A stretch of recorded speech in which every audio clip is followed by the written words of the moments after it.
Hey everybody, welcome once again to another episode of the Cougarlicious Clubhouse. Yes, that's where we feature women who stand in their own power, celebrate the divine diva, and enjoys a little eye candy. I'm your host, Donna Joy, and today we have two very special guests. We have the wonderful, funny Mary Upchurch and the ever funny guy, Robert V. Yes. And as for me, well, I'm one of those retired ranting baby boomers who refuses to get old. And you know, I moved to Vegas to reinvent myself. And it turns out I ended up being one of those ladies at the buffet stealing sweeteners. Take it away.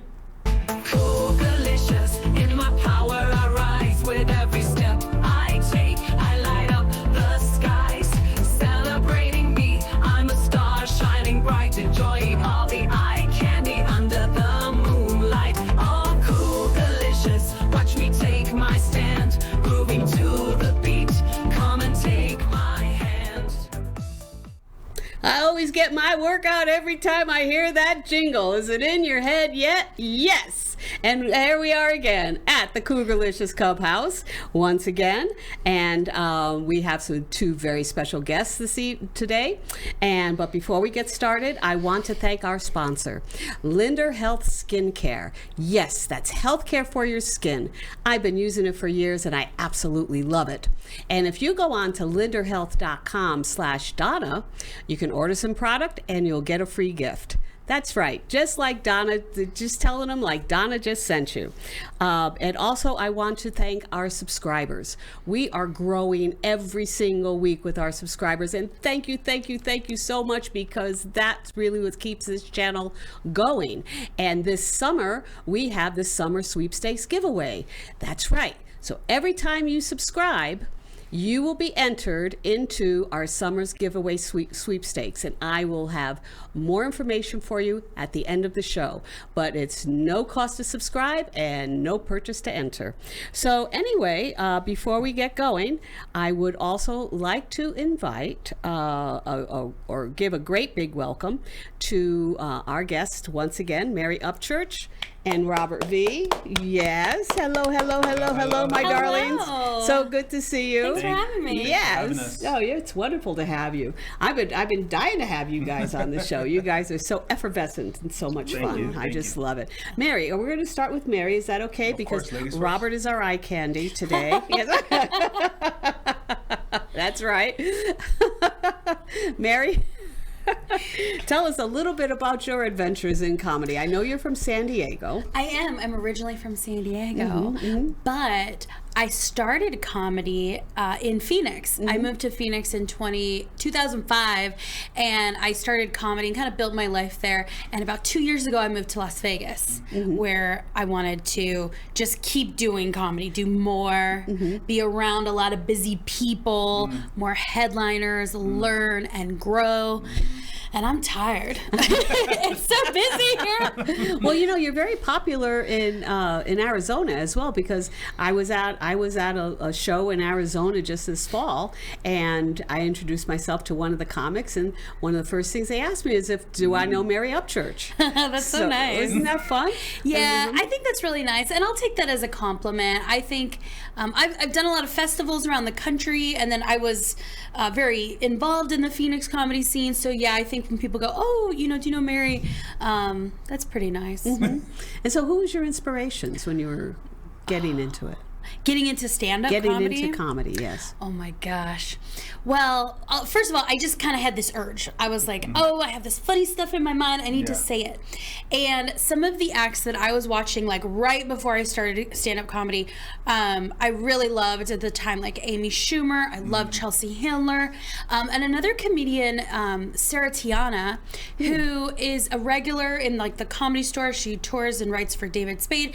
She was touring, and I took my girlfriends to see her at a small club in Phoenix, and she was so nice to us. And like looking back, there wasn't a very full room, and I'm sure she was really glad that these 8 girls came to her show, but there was just something so relatable, and I was like, oh, I'm going to do that. I want to do that. Now, did your family encourage you to do this, or did you have any issues there, or like, hi mom, I want to be a comedian? You know? Well, I was already like 35, I think, or Really? so, 36. So they were like, cool, you know? yeah, whatever, Mary, just do it. Be happy. But I used to want to do stuff like this when I was younger, and they'd always be like, finish college, get a career, you know, like all of that. Have so something to fall back on. Exactly. And I really got to a point where I was like, okay, I've done all that stuff. All my friends are getting married and having kids. What am I doing for me? Excellent. Yeah. Excellent. And I think that's what makes you so cougarlicious.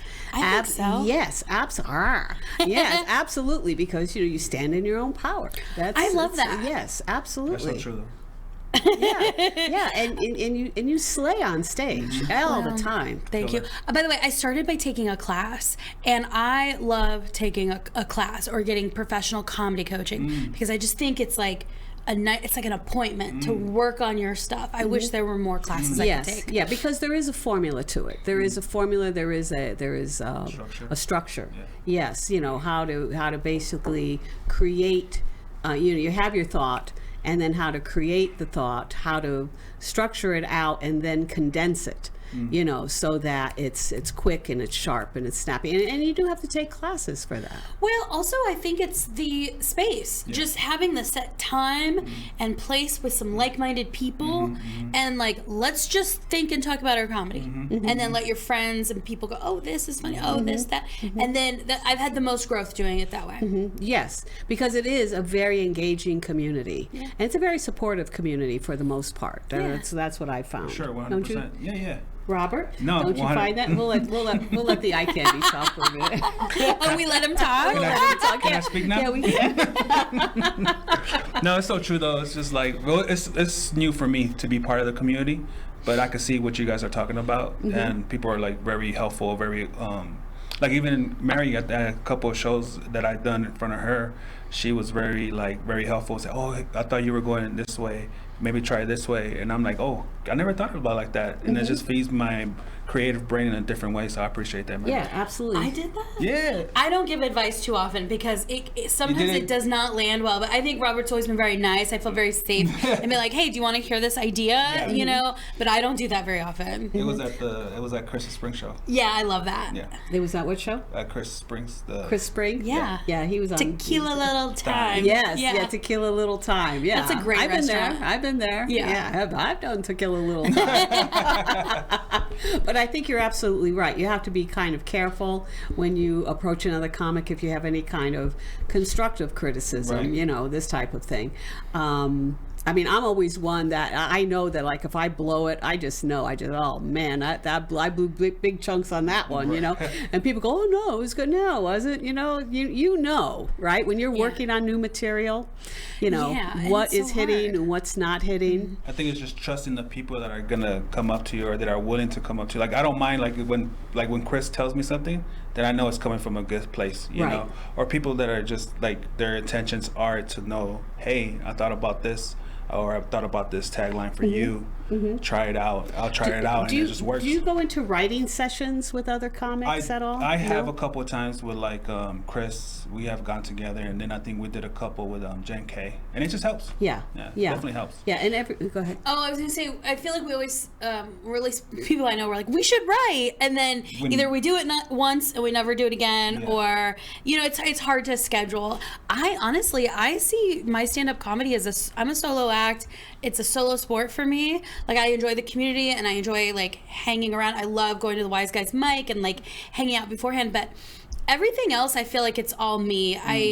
That's why I like a class to kind of get some external feedback. But like you said, I know when it's good and when it's not good, and really we should be watching our video or listening. Yes. True that. And then getting that feedback and then working on it. Yeah, because you could see yourself, what's needed and what's not as well. Yeah. You could if you could become your own best critic, Yeah. that type of thing, if you're willing to do that, Right.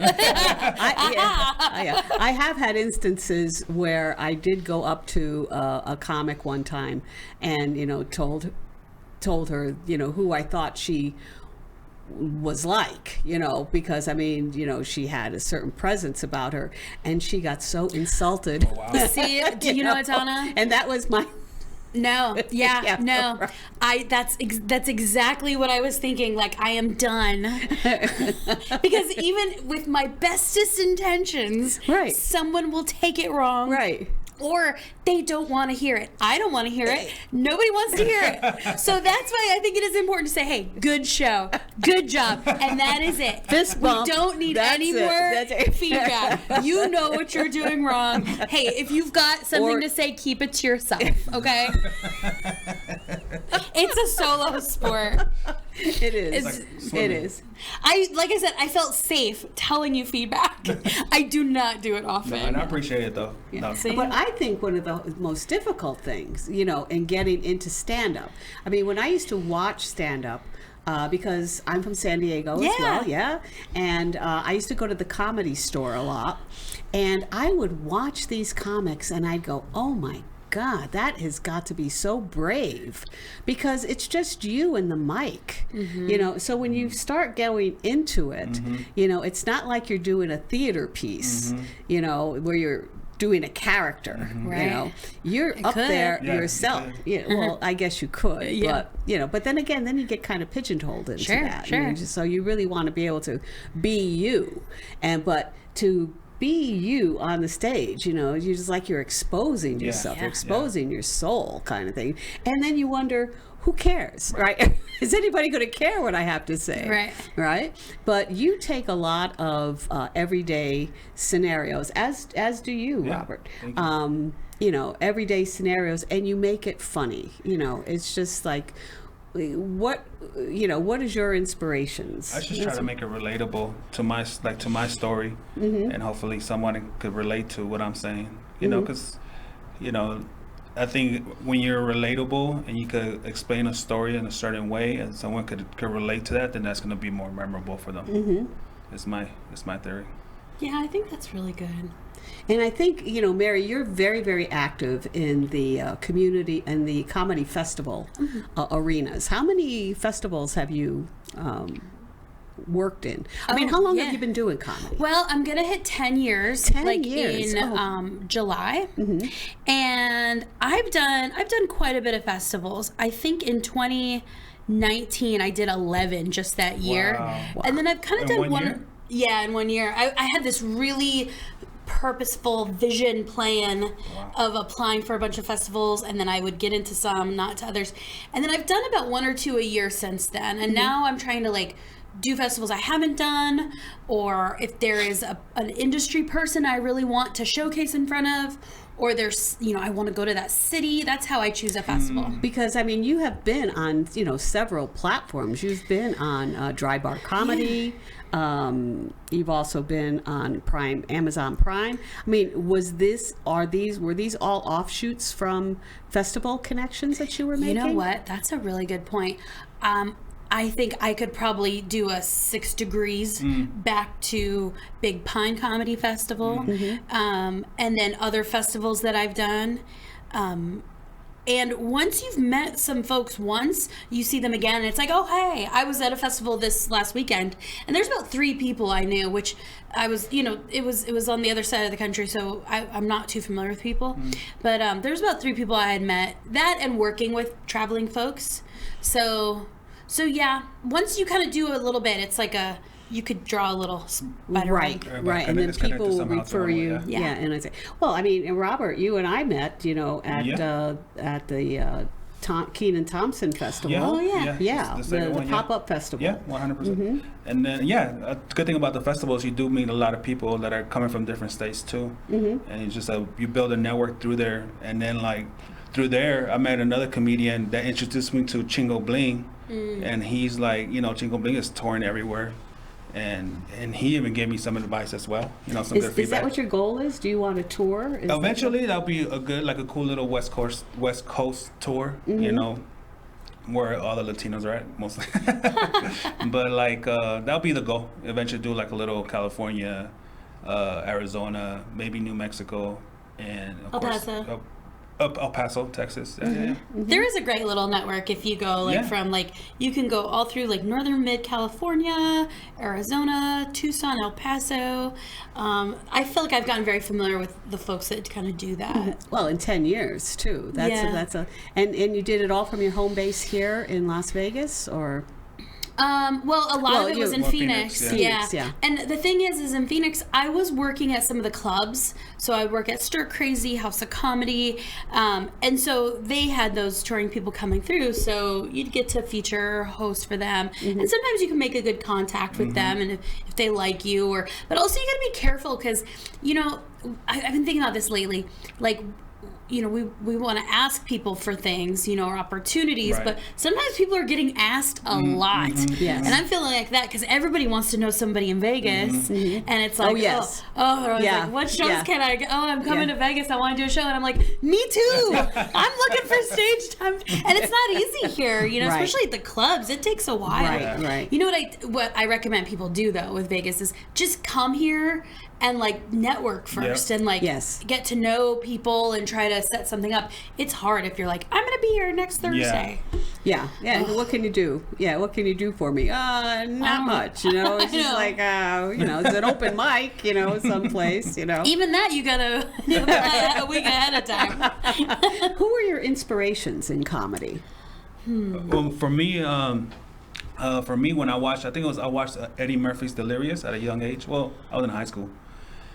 And At a young age. Yeah, and just watching that special, I came across a VHS tape, and I was like, and it was VHS. Everybody remember VHS? and it was raunchy too. So, and I was like, damn, this guy. But he's talking about a lot of relatable stories, about his family, and it was just making me laugh. And I was like, you know what? That'll be something that I think I could see myself doing. But I didn't actually follow through. So years went by, and I was being the funny guy at school. And even my teacher was like, "Hey, we're doing a talent show. You ever thought about doing a stand-up?" I'm like, "No, I'm not gonna do it." And then years finally stepped. I watched George Lopez. A teacher suggested. Yeah, because he knew I was flunking his class. So he knew you were flunking his class. Well, he knew. It was my history teacher, Mr. Cameron. I used to always fall asleep in his class, and I used to always say, "Why don't you be a stand-up?" Right. You're a failure. Go be a stand-up. Right. Go with what you know. And then it wasn't until years later, I just started a year and a half ago, when I finally just just started putting myself in the community, putting myself in the scene, and just talking to. Chris has been a big help. He introduced me to a lot of people. You love Chris. I love Chris. Oh my gosh. Yeah, that's name dropped him Chris. so much. My regular bromance. Chris. Yeah, get a room, Chris. you two. Hold on, I think there's Chris calling me right here. No, that's sweet though. That's really nice. And But I Chris did is bring you a really gift too, Donna. Oh, you did? Yeah. What do you got? I brought you. I know you probably missed some sweeteners Oh my God. from Jimmy Kimmel's. So I brought you a little Jimmy Kimmel's Green Room care package. You did, yes. Like I said, I turned into one of those ladies that They have the steal best sweeteners. green room. Yes, And it wasn't, they do. It wasn't just sweetener that she has. Oh my God! I taken got away. sweeteners. I got my favorite little nuts. package of peanuts. I like the toothpicks. and the candy. Oh, in the restroom. Yeah. Yes, they're individually wrapped. Cookies. Oh, this is great. Well, welcome. thank you so You're much. Yes, welcome. from Jimmy Kimmel. Yes, because we did several shows together Yeah, at that is Jimmy Oh, Kimmel's. that's hilarious. And that was actually an offshoot from the festival. Yeah. So that's how it all works. And I think, thank you so You're much. welcome. This is lovely. Look, a gift. I won. Yeah, I mean, it just shows, how the whole, I mean, it's what I love about it. I mean, when I came to Las Vegas, I didn't know anything. I just moved here. I didn't know anyone. Just said, okay, fine. I think I'm going to try this stand-up stuff. I took a couple of I took more than a couple of classes with Don Barnhart, and I was Don Barnhart. He's great. Yeah, so Yeah. Don. Anyway, probably for about a year or so, and that's all I did was just really study on how to work it, because in one of my past lives, I was a copywriter in advertising. So I was just able to just take those skill sets and just apply them to, but then getting up on stage, like I said, and you're basically revealing yourself, and you're wondering, who the hell cares? Who cares about this? But then people start laughing. Yeah. And that's how the Cougarlicious brand got started. Women kept coming up to me and saying, you're saying what I'm thinking, and I'm going like, I think there's something to this, and it just seemed to just kind of grow from that.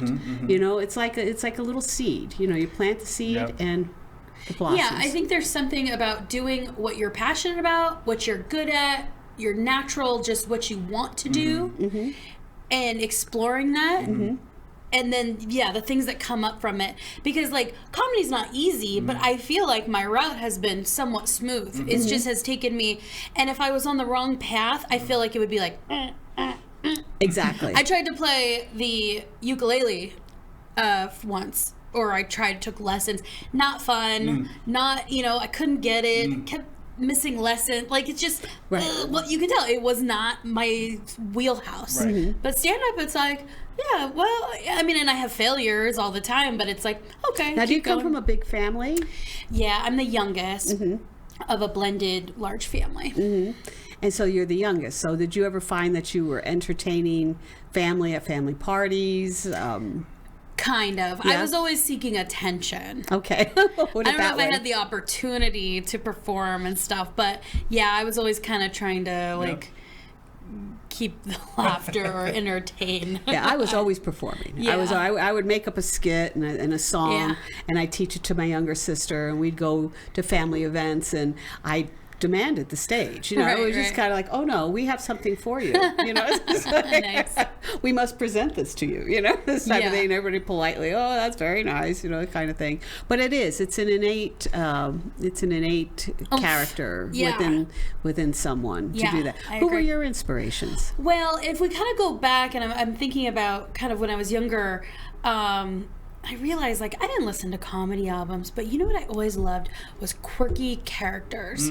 I loved Pee-wee's Playhouse. You can't do that on television, like Mickey Mouse Club and some of those kind of shows. Or love Saturday Night Live.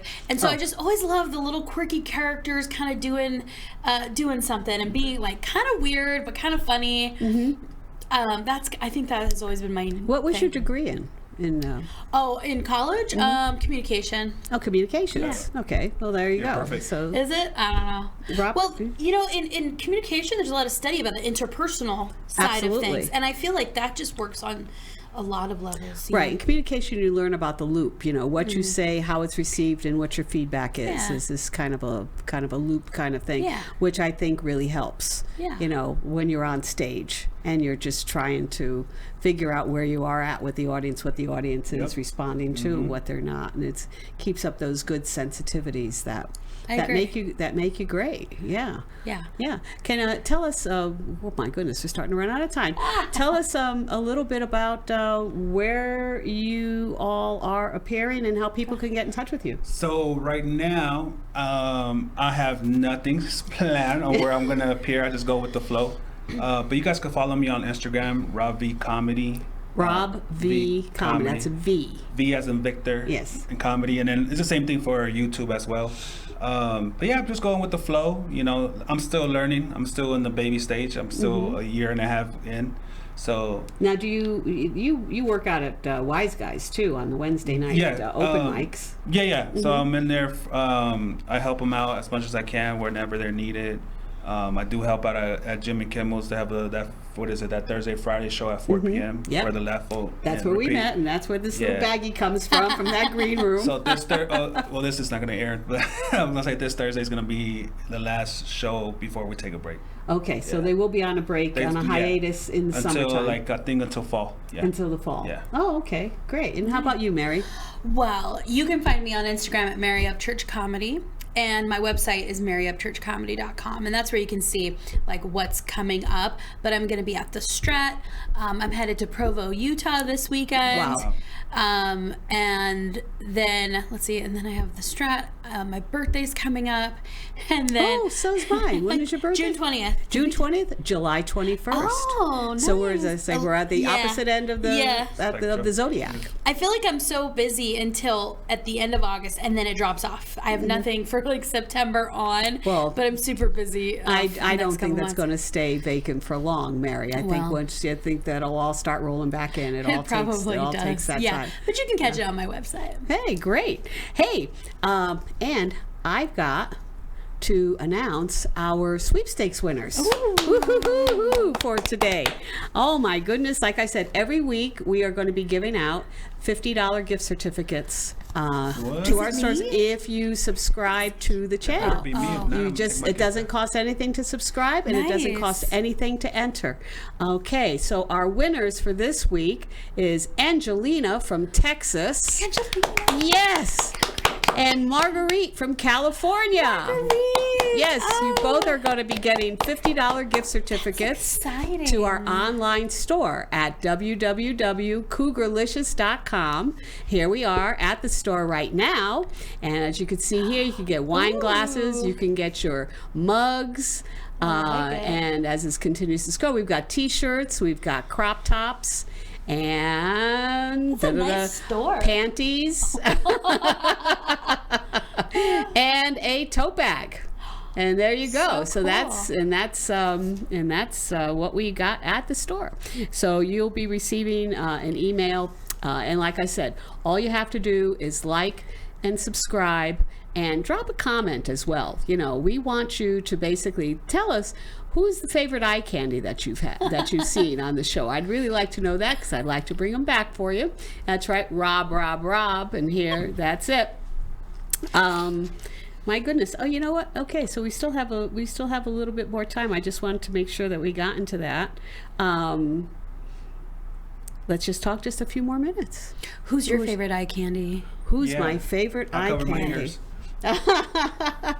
Be it for the show or just my favorite eye In candy? general, yeah. Oh my goodness, I've got a lot of them. And it kind of dates me too. Yeah. You know, I mean, it used to be Tom Selleck. Oh yeah. Oh yeah, he that was hot. mustache, Yeah, his baby. little short shorts. Yeah, That's sweet. Yeah, that's good. Sylvester Stallone. Oh, yeah. How about And you, then Mary? in the older group, you know, Robert De Niro. Oh, Yeah. Oh, he's still Robert. so handsome. Isn't he? I think Yes. so. Yeah. Yeah. Which now makes me think about. I really like Tony Soprano. Tony Soprano. Yeah. He was such a guy's guy. He was just a masculine guy. Yes, yeah, and of course, you know, I'm an Italian from the East Coast, so Yeah. anybody from Al Pacino. Yes. Al Pacino, he was another one, and he still is. Yeah, so I have to say that those would be some of my top eye candies. I like that. Yeah. I like Tom Selleck a lot. Yeah. I used to just watch it. I would just turn on the show and just turn off the sound and just watch Tom Selleck. Just watch him walk, you know. Yeah. And Sylvester Stallone, the same thing. You know, you watch any of the Rocky movies. you Yeah, know. he's handsome. Well, and the thing is that they used to have Rocky 1, 2, 3, 4. Yeah. They used to play all day long. Yep. If I ever turned on the TV and a Rocky movie was playing, my day was over. Yeah. I would just sit there and just watch, you know. But the first one was so good when it, you know, he with Adrian, he was just like, you know, you're pretty without those glasses. Yeah. And he was just like, I'm gonna be somebody. Like, it was a little creepy, but it was also like, oh, me? What?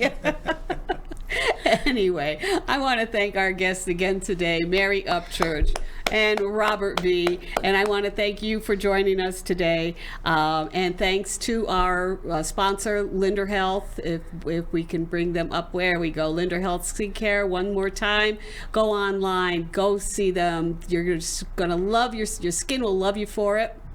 And I think that's about it. So bye for now. Delicious. In my power, I rise with every step I take. I light up the skies, celebrating me. I'm a star shining bright, enjoying all the eye candy under the moonlight. All cool, delicious. Watch me take my stand, moving to the beat. Come and take my hand. Hey gang, Donna Joy here to tell you about our summer sweepstakes starting now. Just hit the like, share, and subscribe button, and be sure to leave a comment. And beginning in June, we'll be drawing names to win special gift certificates at our online store at www.cougarlicious.com. It's a great way to support the channel, and I have much appreciation for all of you. Thank you, and remember to Cougar on.